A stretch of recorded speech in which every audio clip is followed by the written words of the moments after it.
ಯಾವಾತನು ಒಂದು ತಪ್ಪುತನದಿಂದ ತನ್ನ ಒಂದು ಪಾಪದಲ್ಲಿ ಸೈತಾನನ ಜೊತೆ ವಾಸ ಮಾಡ್ತಿದ್ದ ಆ ವ್ಯಕ್ತಿ ತನ್ನನ್ನು ಕೈಯಿಂದ ಕಲ್ಲಿನಿಂದ ಕಚ್ಚಿಕೊಂಡು ಗಾಯ ಮಾಡಿಕೊಳ್ಳುವಷ್ಟು ಬಾಧೆ ಹೊಂದಿದ್ದ. ಅವನು ಮಹಾಕ್ರೂರರಾಗಿದ್ದ. ಸರ್ಪಿಣಿಯಿಂದ ಕಟ್ಟಿದ್ರು ಕೂಡ ಆತ ನಿಲ್ತಿರಲಿಲ್ಲ.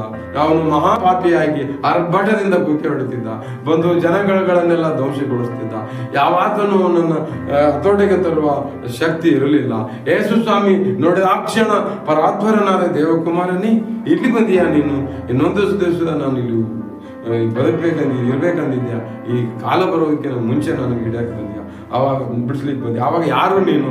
ನಾವು ದಂಡು ಇದ್ದೇವೆ ಬಹು ಜನ. ಆಗ ಯೇಸು ಸ್ವಾಮಿ ಅವನನ್ನು ನೋಡಿದ ಆ ಕ್ಷಣ ಅವನನ್ನು, ಆ ಸೈತಾನನನ್ನು ಸಂಪೂರ್ಣ ರೀತಿಯಿಂದ ಓಡಿಸಿದ.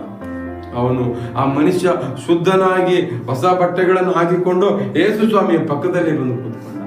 ದೇವರು ಹಿಂದಿನ ಜಮಾನದಲ್ಲಿ ಮಾಡಿದ ತಿರಸ್ಕಾರ, ಮನುಷ್ಯನಿಗೆ ಒಂದು ಮಾನಹೀನತೆ, ಮನುಷ್ಯನ ಜೀವ ಒಂದು ಬಲಿಪಶು ಆಗುವಿಕೆ, ಮನುಷ್ಯನ ಒಂದು ಕ್ರಿಮಿ ನಾಶವಾದ ಹಾಗೆ ಮನುಷ್ಯ ಹಜಾರ